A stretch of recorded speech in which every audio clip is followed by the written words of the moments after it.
It was a great week to be a Digimon fan because on top of Digimon Ghost Game kind of doing an homage to Death Note, one of the most popular anime ever, on Thursday pre-orders finally opened up for the newest Vital Bracelets, the kind of Digimon fitness watches, the Digivice VV and the Vital BE, new straps, and a new Gammamon Dim card that finally gave us the first look at a mega form for Gammamon, what appears to be the next evolution after Vicelemon, but also another Gammamon evolution that looks to be the ultimate form of Ghoulless Gammamon. We'll talk about all of the Gammamon evolution news, the new Vital Bracelets for pre-order and how you can get them outside of Japan, and of course, review and discuss episode 45 in this video. Welcome back to the Digino. Hope everyone had a great week. On my first Vital Bracelet review video last year, the #1 comment was, "Looks cool, but how do I get one?" And thankfully this week I have an answer for you. As I mentioned, the newest Vital Bracelets, the sort of Gen 3 device, is finally open for pre-order in Japan, but because of today's sponsor, Zen and TCG, you can get a pre-order for yourself no matter where you live. Now, this is not me promoting some website or product I don't use. I literally used Zen and TCG to go on a bit of a spending spree the other day, purchasing the Digivice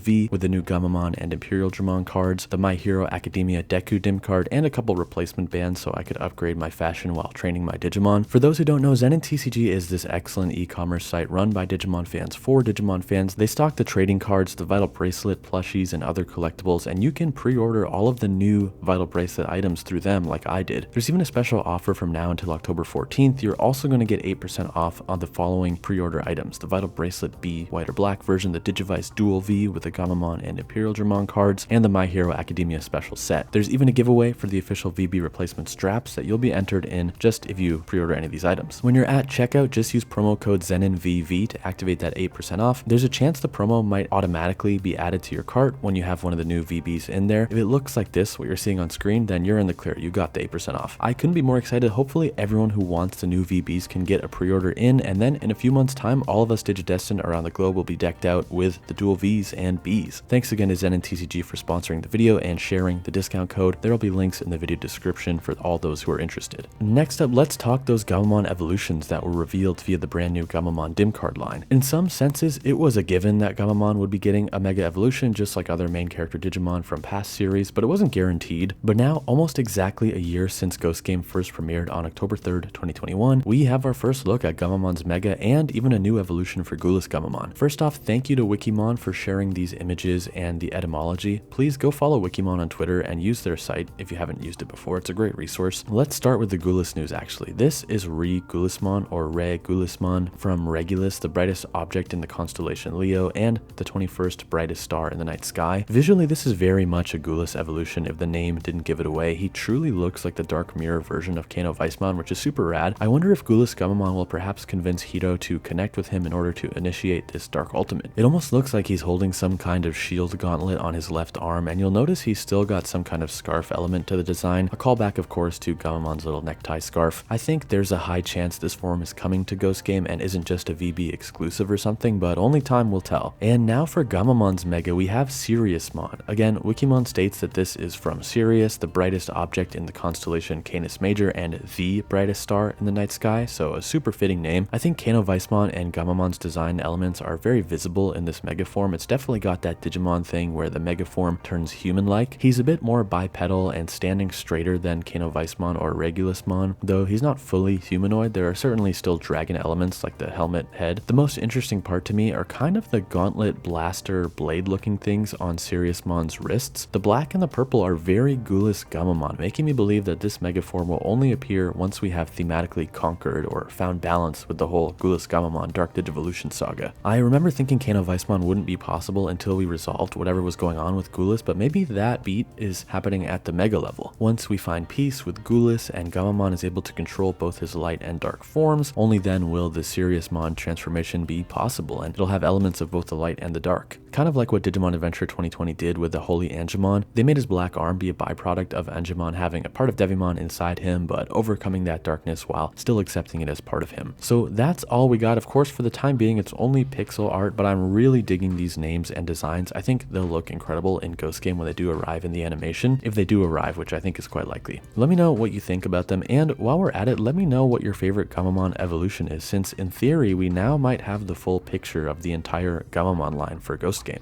In episode 45, people start receiving newsletters with articles detailing events that haven't happened and are shocked and terrified to find out that they all come true. It seems a Digimon is behind this. There are these articles being published online about gruesome accidents that haven't happened yet, and Each article names the victim, particularly the gang's friends Kotaro and Mika in this episode are named. Ryudomon is back and he's hanging out with Kiyoshiro both in the episode itself and in the new credits scene. This has me excited because a few weeks ago I commented that maybe each kid was getting a secondary Digimon partner, you know, Hito with Gammamon and Espimon, Uruli with Angoramon and Airdramon, and I said Kiyoshiro with Jellymon and Ryudomon, but I acknowledged that Kyo and Ryudomon had no real on-screen history or dynamic. But now here, both in the episode and in the credits, we see Kyo, Jellymon, and Ryudomon as a trio. This is lining up perfectly with the release of the Digivice Dual V, by the way, dual monsters for each kid. Mika straight up gets hit by a truck in this episode and it's painted as horrific, though luckily she's fine in the next scene. She's hospitalized, but she's laughing about it. Kiyoshiro is the next to have an article written about him saying his skull will be fractured, so he's staying indoors thinking nothing can fall on him if he stays in his dorm. In part 2, the next target are this idol group, particularly a girl named Anna among the idols, and we assign Gammamon to be her bodyguard. The Digimon show themselves but are still pretending to be advanced security holograms and not admitting their true nature like with Kyo's American friend Emma the other week. The idol group buys it, they just think Gammamon and the others are holograms, but the relationship here with Gammamon and his protection over Anna is very cute. One way or another, the episode ends with Anna being forced to skydive and the team accompanying her thinking that this is where the villain of the week will strike, this mysterious entity that's causing these news articles to come true. Odd setup aside, this skydiving scene is actually an extremely fun action sequence for Act 3, with Anna falling out of the plane, Hito and Gammamon jumping out after them and utilizing Kaos Gammamon to rip through the sky, save Anna, and battle the brand new Digimon enemy, PUBLIMON, who is causing the issues of the week. This is a brand new Digimon debuting this week, and to me this villain feels like an Appmon. It might be because I recently binged another 5 or so episodes of Appmon, but this whole premise felt like a hybrid between Ghost Game and an Appmon episode. You know, this mischievous digital monster using social media to terrorize the citizens of Japan. It's a very Appmon formula, but with the dark tones from Ghost Game, obviously Mika being hit by a truck, for example. PUBLIMON technically dies at the end of the battle, crash landing onto the Earth's surface, then kind of pixelating, marking this one of only a small amount of times Hito has not been able to talk a Digimon down from being a villain and instead had to battle it to the bitter end. They didn't emphasize it much, but you could see the depression and sadness consume Hito at the end of the scene and during the remaining minutes of the episodes. It also ends with him asking what kind of place the digital world is. Is it this very kind of killer be killed world, or is it more peaceful? He